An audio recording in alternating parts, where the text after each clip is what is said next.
வணக்கம் நேர்களே, நான் உங்கள் ஆஸ்ட்ரோ பூர்ணா. உங்களை ஒரு புது பதிவுல சந்திக்கிறதுல பெரும் மகிழ்ச்சி அடைகிறேன். இன்னைக்கு நாம பார்க்கக்கூடிய ஒரு சிறப்பு தலைப்பு பார்த்தீங்கன்னா, புத்தாண்டு பலன்கள். ஆல்ரெடி நம்ம ஒவ்வொரு ராசி அன்பர்களுக்கும் உண்டான பலன்களை பார்த்துட்டோம். எல்லாருக்குமே ஒரு கேள்வி என்னன்னா, அவங்க நட்சத்திரத்திற்கு, அதாவது மேடம் நாங்க மேஷ ராசியா இருக்கிறோம்னா அங்க 3 நட்சத்திரம் இருக்கும், அஸ்வினி, பரணி, கார்த்திகை. இப்படி ஒவ்வொரு ராசி அன்பர்களுக்கும் நீங்க சொன்னீங்கன்னா எங்களுக்கு கொஞ்சம் சுலபமா இருக்கும். அப்படி இருக்கும்போது எங்களுக்கும் கொஞ்சம் நல்ல தெளிவா நாங்க என்னென்ன செய்யலாம் அப்படின்றது எங்களுக்கும் புரியும் அப்படின்ற மாதிரியா நிறைய பேர் கேட்டிருக்கிறீங்க. அவர்களினுடைய வேண்டுகோளுக்கு இணங்க இப்போ நம்ம நட்சத்திர பலன்களை பார்த்துட்டு இருக்கிறோம். இந்த ஒவ்வொரு நட்சத்திரத்திற்கும் உண்டான எல்லா பலன்கள் அடுத்து இந்த 2025 அந்த புத்தாண்டுல உங்களுக்கு என்ன மாதிரியான ஒரு மாற்றங்கள் நடக்க போகுது அப்படின்றத இந்த பதிவுல நம்ம தெளிவா பார்க்க போறோம். நீங்க இந்த சேனல்ல முதன்முறையா பார்த்துட்டு இருக்கிறீங்கன்னா சப்ஸ்கிரைப் பண்ணிக்கோங்க. பெல் பட்டன்ல ஆல் ஆப்ஷன் சூஸ் பண்ணீங்கன்னா உங்களுக்கு என்னுடைய அடுத்தடுத்த பதிவுகள் நோட்டிபிகேஷனா வரும். இந்த பதிவை உங்களுடைய ஃப்ரெண்ட்ஸ் அண்ட் ரிலேட்டிவ்ஸ்க்கு ஷேர் பண்ணுங்க. அவங்க இந்த நட்சத்திரமா இருந்தா கூட அவங்களுக்கும் சில உதவிகளாக இருக்கும். சில பேர் பாத்தீங்கன்னா ஜோதிட ரீதியாக எதுவுமே நடக்கிறது நடக்கட்டும் அப்படின்ற மாதிரியாக இருப்பாங்க. சில விஷயங்கள் அவங்களுக்கு கொண்டு போய் சேர்க்கும் போது இப்படியும் நடக்குமா அப்படின்ற மாதிரியான சில தகவல்களை அவங்களும் உணர்வாங்க. அதனாலதான் உங்களுடைய ஃப்ரெண்ட்ஸ் அண்ட் ரிலேட்டிவ்ஸ்க்கு ஷேர் பண்ணுங்க. நம்ம இப்போ ஒவ்வொரு நட்சத்திரத்திற்கு உண்டான அந்த புத்தாண்டு பலன்களை பற்றி பார்க்க போறோம். காலபுருஷனுக்கு 26வது நட்சத்திரம் உத்திரட்டாதி நட்சத்திரம், விரயஸ்தானம் மீன ராசி. இந்த ராசியில இருக்கக்கூடிய உத்திரட்டாதி 1ஆம் பாதம், 2ஆம் பாதம், 3ஆம் பாதம், 4ஆம் பாதம் நட்சத்திரத்திற்கு அதிபதி அந்த சனி பகவான். உத்திரட்டாதி அப்படின்னு சொன்னாலே சனி பகவான் மிக கடுமையாக உழைப்பவர்கள். எந்த விதமான ஒரு பாகுபாடு இன்றி ஒரு பெரிய திறமைகளாக, அதாவது பெரிய பெரிய அதிகாரிகளாக இருந்தா கூட அந்த கீழ்மட்ட லெவல்ல இருக்கக்கூடிய வேலைகளையும் செய்யக்கூடிய திறமை இருப்பவர்கள். பெரிய பெரிய ஐஏஎஸ் இருக்கட்டும் உத்திரட்டாதி நட்சத்திர அன்பர்கள், ஆனாலும் அந்த ஆபீஸ்ல வேலை செய்யக்கூடிய ஆபீஸ் பாய் முதற்கொண்டு, அந்த ஆபீஸ் பாய் வேலையை முதற்கொண்டு செய்யக்கூடிய அந்த அதிகாரிகளாக தான் இருப்பாங்க. அதனால எந்த விதமான ஒரு அசிங்கமோ, நம்ம பெரிய அதிகாரி நம்ம போய் இப்படி கீழ்த்தரமாக வேலை செய்யலாமா அப்படின்னு நினைக்கக்கூடிய ஒரு நபர்களே கிடையாது. அந்த அளவிற்கு இந்த உத்திரட்டாதி நட்சத்திர அன்பர்கள் எல்லா திறமைகளையும், எதுக்காக அதை சொல்றேன், இந்த ஆபீஸ் பாய்ல இருந்து பெரிய ஐபிஎஸ் ஐஏஎஸ் வரைக்கும் அந்த வேலையை தெரியும்னா இவர்களுக்கு எல்லா திறமையும் தெரியும். எந்த இடத்துல எந்த ஃபைல் இருக்கும், எந்த இடத்துல எந்த வேலையை செஞ்சா நம்மளால கரெக்டா அந்த வேலையை செய்து முடிக்க முடியும், எந்த நேரத்துக்குள்ள செய்து முடிக்க முடியும். ஏன்னா அந்த அளவிற்கு மிக திறமைசாலிகள் இந்த உத்திரட்டாதி நட்சத்திர அன்பர்கள். மேடம் கேக்குறதுக்கே ரொம்ப காதுக்கு குளிர்ச்சியா இருக்கு, ரொம்ப மகிழ்ச்சியா இருக்கு. ஆனா பாத்தீங்கன்னா நான் பட்ட பிரச்சனை, நான் பட்ட அவஸ்தைகள் பாத்தீங்கன்னா எனக்குள்ள ரத்தம் உறைஞ்சு போயிருக்கு. அந்த அளவுக்கு ரத்த ஓட்டமே இல்லாத அளவுக்கு ஒரு ஜடம் மாதிரி, ஒரு மாடு மாதிரி இருக்கேன் மேடம். எனக்கு ஒரு உணர்வே இல்லை மேடம். யாரு என்ன திட்டுனாலும் நான் பாட்டுக்கு இருக்கேன் மேடம். அந்த மாதிரி உங்களுக்கு அவமானங்களும் அசிங்கங்களும் பழகி போச்சு. அந்த அளவுக்கு குடும்ப வாழ்க்கையே ஒரு வீணாக போச்சு. ஒரு சீரழிஞ்சு போகக்கூடிய ஒரு நிலையில தான் நீங்க இருந்தீங்க. இந்த 2025 நீங்க உத்திரட்டாதி நட்சத்திர அன்பர்கள் கவலையே படாதீங்க. உங்களுக்காக இந்த கணிச்ச பலன்கள் பாத்தீங்கன்னா என்னுடைய அந்த ஒரு தெய்வத்தினுடைய ரூம்ல தான் வச்சு நான் கணிச்சிருக்கிறேன். உங்களுக்கு உண்டான பலன்கள் அந்த தெய்வம் சாட்சியாக உங்களுக்கு எல்லா விதமான ஒரு வளங்களையும், குடும்ப வாழ்க்கையில ஒரு நரக வேதனையை அனுபவிச்சிருப்பீங்க. அந்த நரக வேதனையிலிருந்து உங்களை விடுபடக்கூடிய ஒரு நேரமாக தான் இந்த உத்திரட்டாதி நட்சத்திர அன்பர்களுக்கு இந்த 2025 இருக்க போது. தெய்வம் சாட்சி சொல்லக்கூடிய ஒரு தருணமாக தான் இந்த உத்திரட்டாதி நட்சத்திர அன்பர்களுக்கு இந்த 2025 இருக்க போது. நிறைய பேர் தொழில் ரீதியாக நிறைய நஷ்டங்களை அனுபவிச்சிருக்கிறீங்க. கடந்த காலத்துல இல்லாத அந்த ப்ராஜெக்ட்ஸே கிடையாது. ஆனா அந்த ப்ராஜெக்ட் எல்லாத்துலயும் பாத்தீங்கன்னா ஒரு 1/4 பங்கு பாத்தீங்கன்னா உங்களுக்கு அதுல ரிஜெக்ட் ஆயிடுச்சு. அந்த ப்ராஜெக்ட் எல்லாமே, அந்த ஆர்டர்ஸ் எல்லாமே கேன்சல் ஆயிட்டு.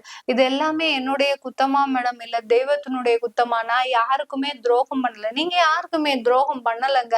நீங்க உண்மையாதான் இருந்தீங்க. உங்களுக்கு கொடுக்க வேண்டிய சில ஒரு சோதனைகளை தான் கடவுள் கொடுத்திருக்கிறாரு. உங்களை கைவிடவே மாட்டார், கவலையே படாதீங்க. உங்களை கைவிட்டுட்டாருன்னா அந்த உலகத்துக்கு, இந்த பிரபஞ்சத்திற்கே அந்த அதிகமாக ஒரு தேவையில்லாத பிரச்சனைகள் வந்துடும். அந்த அளவிற்கு இந்த உத்திரட்டாதி நட்சத்திர அன்பர்கள் மிக பெரிய அளவுல நீங்க பாதிக்கப்பட்டிருக்கிறீங்க. உங்களுக்கு நான் சொன்ன மாதிரி, முதல்ல சொன்ன மாதிரிதான், தெய்வத்தினுடைய இடத்துல இருந்து உங்களுடைய பலனை கணிச்சிருக்கிறேன். அப்படி இருக்கும்போது அந்த தெய்வமே உங்களுக்கு சாட்சி சொல்லக்கூடிய ஒரு வருடமாக தான் இந்த 2025 இருக்க போது. ஒரு போலியானவர்கள் மத்தியில நீங்க நான் எப்படி வாழ்றது, என்னால வாழ்க்கையவே நடத்த முடியாதுன்னு சொல்லி கடந்த காலத்துல நிறைய பேர் தன்னுடைய வாழ்க்கையை முறியடிச்சுக்க கூடிய ஒரு நேரம்லாம் வந்திருக்கு. அதுல இருந்தெல்லாம் தப்பிச்சு வந்துட்டீங்க. உங்களுக்கு இந்த இந்த வாழ்க்கையை கொடுத்த அந்த கடவுள் உங்களுடைய வாழ்க்கையை காப்பாத்த மாட்டாரா? கண்டிப்பா காப்பாத்துவாரு. உங்களுடைய 4ஆம் இடத்துல அந்த குரு பகவான், அடுத்து பாத்தீங்கன்னா உங்களுடைய 7ஆம் இடத்துல அந்த கேது பகவான் விலகியாச்சு, 6ஆம் இடத்துக்கு வந்தாச்சு. ருணரோக சத்ருஸ்தானத்துல, எதிரி ஸ்தானத்துல அந்த கேது பகவான் வந்தாச்சு.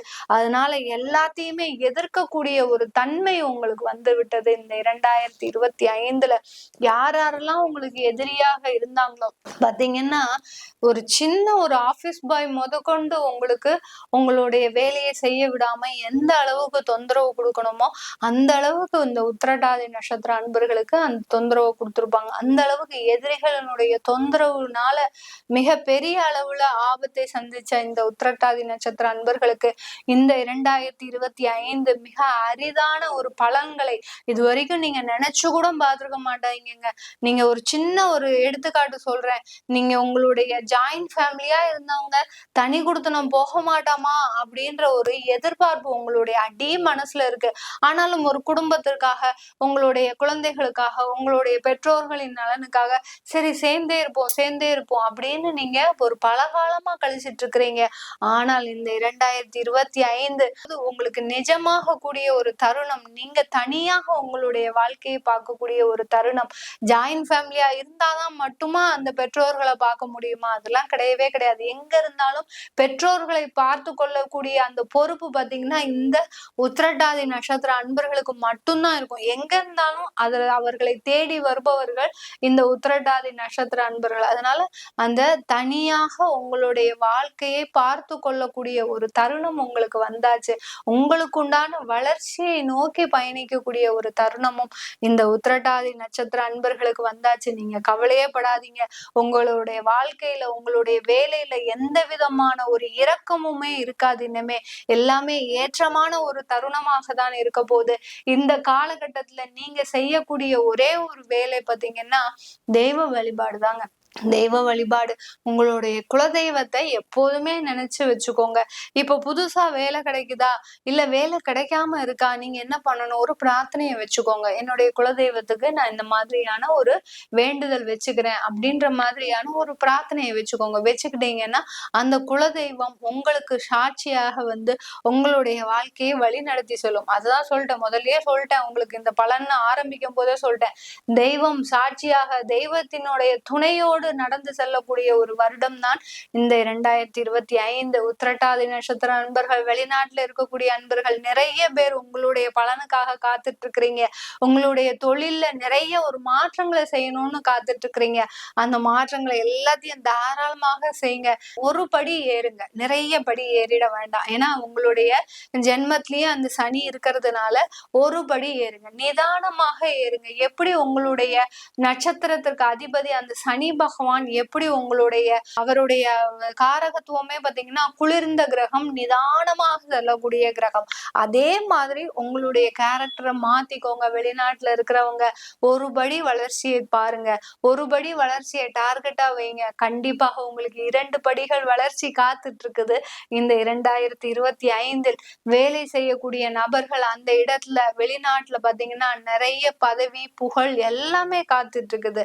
அந்த குருவனுடைய பார்வை அந்த குருவனுடைய உங்களுடைய ராசிக்கு அதிபதி அந்த குரு பகவான் 4ஆம் இடத்துல இருக்கிறதுனால மேலும் மேலும் வளர்ச்சி முன்னேற்றம்ன்றது இந்த உத்திரட்டாதி நட்சத்திர அன்பர்களுக்கு இருக்கு. இந்த உத்திரட்டாதியில பிறந்த பெண்கள் பாத்தீங்கன்னா இந்த காலகட்டம் நிறைய வளர்ச்சிகளை தொடும்போது சில தேவையில்லாத கெட்ட பெயர்களையும் சம்பாதிக்கக்கூடிய ஒரு தருணம். அதுக்காகலாம் கவலைப்படாதீங்க.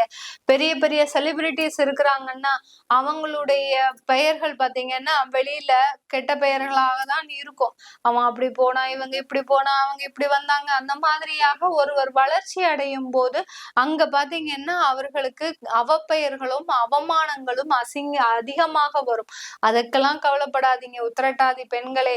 உங்களுடைய வளர்ச்சியை மட்டும் குதிரைக்கு லாடம் கட்டின மாதிரி போங்க.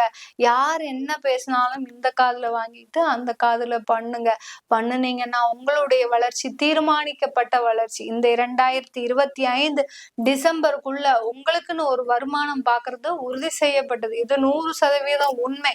அதனால இந்த பெண்களுக்கு இந்த 2025ல சுய தொழிலும் நல்ல வளர்ச்சியை காணக்கூடிய ஒரு நேரமாக இருக்க போது இந்த உத்திரட்டாதி நட்சத்திர பெண்களுக்கு. இது எல்லாமே நான் கோச்சார நிலவரப்படி பலனை கணிச்சு சொல்லியிருக்கிறேன். உங்களுடைய தசாபுத்தி பலன்களை பார்க்கணும் விருப்பப்படுறவங்க கீழே இருக்கிற நம்பருக்கு வாட்ஸ்அப்ல அப்பாயின்மெண்ட் வாங்கிக்கிட்டு நீங்க என்கிட்ட கன்சல்ட் பண்ணிக்கலாம்.